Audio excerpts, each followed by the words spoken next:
Բարև ձեզ։ Ոնց եք։ Շնորհավորում մեր հաղթանակների օրը։ Այո, օրվա խորհրդով Շնորհավորում եմ։ Դե ինչ ասեմ, ես ցանկանում եմ շնորհավորել մեր բոլորիս հաղթանակների օրը ու ես հատուկ շեշտում եմ, որ դրանք եղել են հաղթանակներ։ Այսօր եթե դուք կարդաք վարչապետ Փաշինյանի շնորհավորանքը կտեսնեք, որ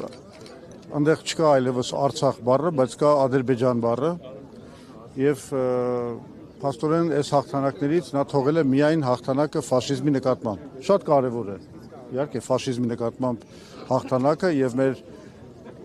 պապերը իրենց կյանքը տվեցին որպեսզի ֆաշիզմը տապալվի։ Բայց եկեք չմոռանանք, որ մենք ունեցել ենք էլի հաղթանակներ եւ ընդհանրապես խնդիրը այն է, որ մեր անկախությունը կառուցվել է հենց հաղթանակներով եւ առանց հաղթանակների չէր լինի։ Ընդ որում այստեղ խոսքը նրա մասին է, որ հայ ժողովրդի երկու հատվածը եւ Հայաստանի Հանրապետության եւ Արցախի այդ երկու հատվածը ոչ թե կռվում էին ինչ որ տարածքներ գրավելու կամ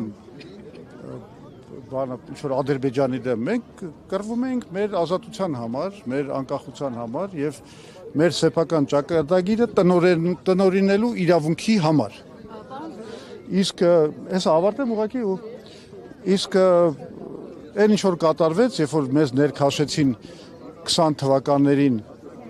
20-23 թվականների պատերազմներին Նիկոլ Փաշինյանը իր ես չեմ խուսափի այդ սահմանումից ոճրագործ քաղաքականությամբ ներքաշեց մեզ այս կործանարար պատերազմների մեջ մի ամբողջ ժողովուրդ, մի ամբողջ հատված մեր ժողովրդին ենթարկվեց ցեղասպանության ու վտարման։ Բայց մենք պետք է միևնույնն է վառ պահենք այդ հաղթանակների հիշատակը, որովհետև այդ հաղթանակները առաջին հերթին խորհրդանշում են մեր կամքը դեպի ազատություն, անկախություն, ինքնիշխանություն։ Հիմա Նիկոլ Փաշինյանը աշխատում է, որ նաև տանի այս մյուս հատվածը հայ ժողովրդի դեպի ստրկացում եւ ադրբեջանացում։ Հետևաբար մենք այսօր մեր մեծ հերոսներին այս հիշատակի, այս մեր հարգանքի տուրքը մատուցելով նաև այդ ենք ուզում ընդգծենք, որ թույլ չենք տա, որ նա կործանի նաև Հայաստանի ինքնիշխանությունը։ Բացի հաղթանակների հիշատակ, այսպես ասենք, հարգելուց, եթե դու գաք իշխանության, ո՞նց եք բերելու նորից այդ հաղթանակները հետ, որ ոչ միայն հիշողություն լինի, այլ օրինակ Արցախի դեպքում։ Լսեք, հաղթանակը դա առաջին հերթին հզոր պետությունն է, որը ապահովում է իր ժողովրդի համար ազատություն, ինքնիշխանություն, բարեկեցություն եւ այլն եւ այլն։ Այսինքն մենք այդպես ենք բերելու։ Մենք մի ամբողջ ռազմավարական ծրագիր ենք ներկայացրել ամսի 7-ին, որը բոլորիդ խորհուրդ եմ տալիս ուղղակի գնալ կարդալ մեր սայթում anc.am-ում, որտեղ մենք իսկապես ռազմավարական լուծումներ ենք ներկայացրել, որովհետեւ բոլոր քաղաքական ուժերը գալիս են ասում են, «Էս կանենք, այն կանենք, մարդկանց կյանքը կբարելավենք», շատ լավ։ Իսկ ձևը առաջարկում եք, մեր ամբողջ ծրագիրը հենց գործիքակազմ է, ձև, ինչպես մենք պետք է լուծենք այդ խնդիրները։ Ասենք ասում եք գյուղացու համար պետք է եկամ մտաբեր սարքենք բանը գյուղատնտեսական գործունեությունը։ Ոնց։ Մենք շատ կոնկրետ ծրագիր ենք դնում եւ առաջին անգամ օրինակի համար մտնում ենք այդ պետական օպերատորի ստեղծման գաղափարով։ Խոսում ենք ատոմակայանի կառուցման մասին, խոսում ենք Հայաստանը Իրանին կապող երկաթուղու կառուցման մասին, բազմաթիվ այլ ծրագրերով ուսանողական բանկի ստեղծման մասին, որ պետք է ապահովի մեր ուսանողների համար, երիտասարդության համար ըստ էության անվճար կրթությունը, բազմաթիվ գործիքներ ենք մենք ցույց տալիս, թե ինչպես ենք բարելավելու կյանքը, ասենք նույն աշխատավորների համար, գործարար աշխարհի համար, գյուղացիների համար, երիտասարդների համար, թոշակառուների համար, բոլոր կատեգորիաների համար։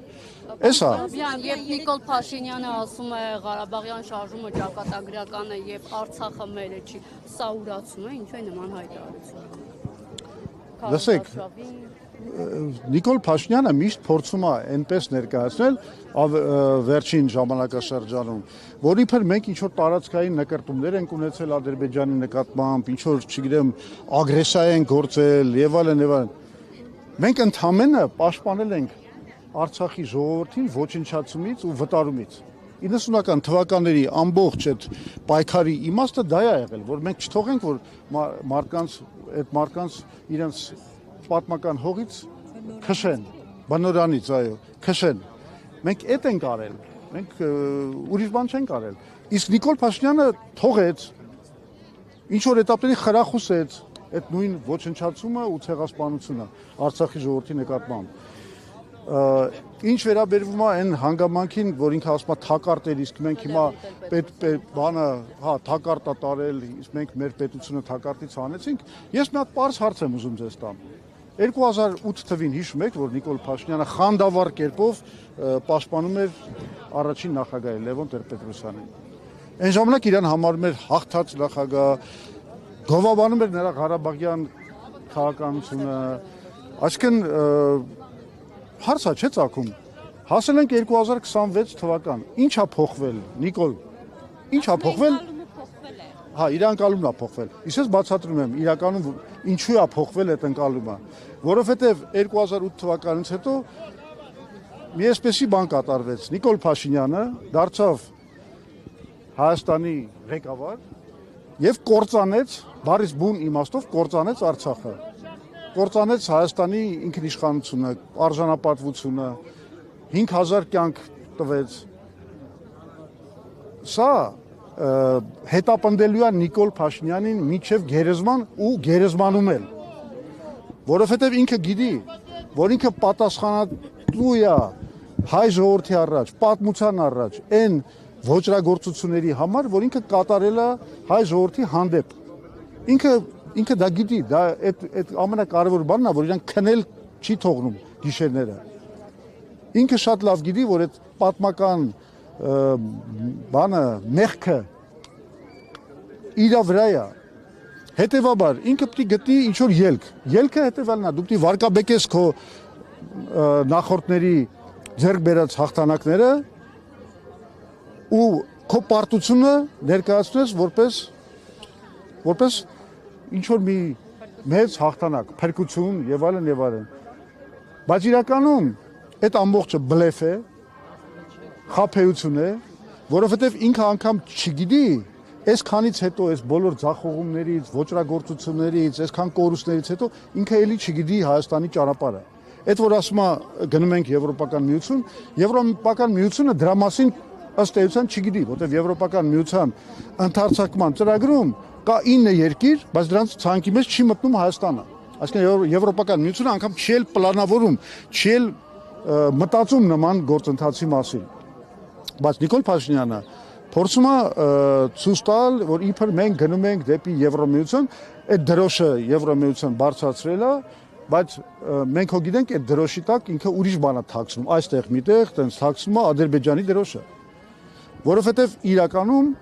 այն խաղաղության մոդելը, եթե դա կարելի է կոչել խաղաղություն, որը առաջարկում է Նիկոլ Փաշինյանը, այսպես կոչված 4-րդ հանրապետության խաղաղության մոդելը, դա ուղղակի մի մոդել է, Հայաստանի մոդել է, որի տերն ու տիրակալը Ադրբեջանն է։ Ինքը ուղղակի հանձնում է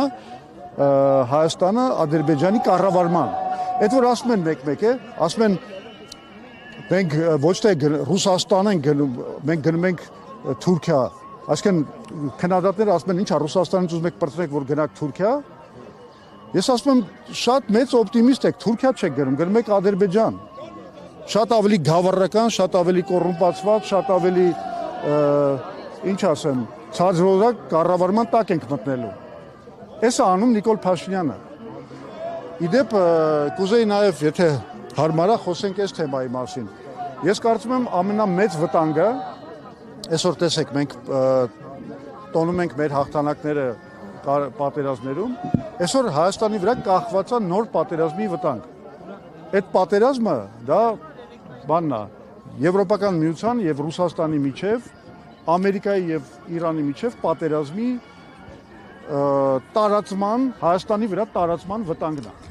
Փաշինյանը այլ պատերազմից է խոսում, որ եթե Բայց ես եկեք այս պատերազմի մասին մի հատ ավարտեմ։ դա նկատի։ Չէ, նայեք, Փաշինյանը գնում է շատ վատ ուղով։ Նա Հայաստանը ուզում է դարձնի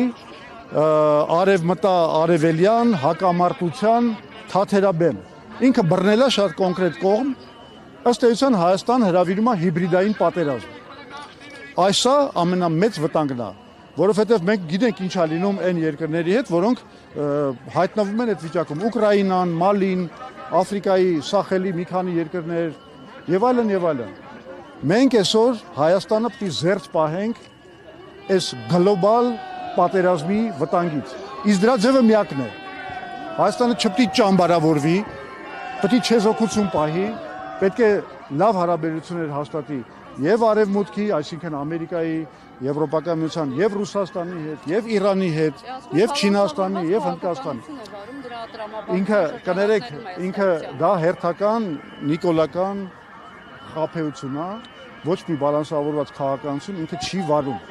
Արդեն բոլորին ակնհայտ է, որ ինքը վարում է Ալիևի պահանջների բավարարման քաղաքականություն։ Այդտեղ ոչ մի բալանսավորված բան չկա։ Բնականաբար Իրան շատ շնորհակալ են Եվրոպական միության լիդերները, որովհետև այդ քաղաքականության հետևանքով Հայաստանի հետ ինչ կլինի կարևոր չի, բայց մի բան հաստատ կլինի։ Ռուսաստանին դուրս կմեղեն հարավային Կովկասից, Իրանին կմեկուսացնեն։ Էսա ինչի համար շոյում են Նիկոլ Փաշինյանի գլուխը։ Ու ինքն էլ շատ լավ գիտի, եթե այս ամեն ինչի հետևանքով լինի մի մեծ աղետ հայ ժողովրդի գլխին, տուժելու է հայ ժողովուրդը, ինքը չի տուժելու, իրան վերջին անգամ, վերջին պահին, չգիտեմ, ուղղաթիռով դուրս կհանեն, կտանեն եւ իր ամբողջ կյանքը արդեն կպահեն, կփայփայեն։ Էսա ամբողջը մեզ պետքա ամեն ինչ անել, որ մենք խուսափենք այս վտանգներից, մենք գլխավոր ռազմավարական սպառնալիքները սա են, որ մենք կարող ենք մեր ինքնիշխանությունը կորցնել, որ մենք կարող ենք հայտնվել հիբրիդային պատերազմում, որ մենք կարող ենք հայտնվել էներգետիկ ճգնաժամի մեջ։ Հասկանում եք, այս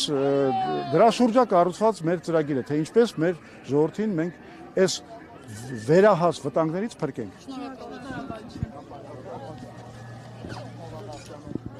Հարգելի հետևորդներ, մենք զրուցում էինք ՀԱԿ-ի վարչապետի թեկնածու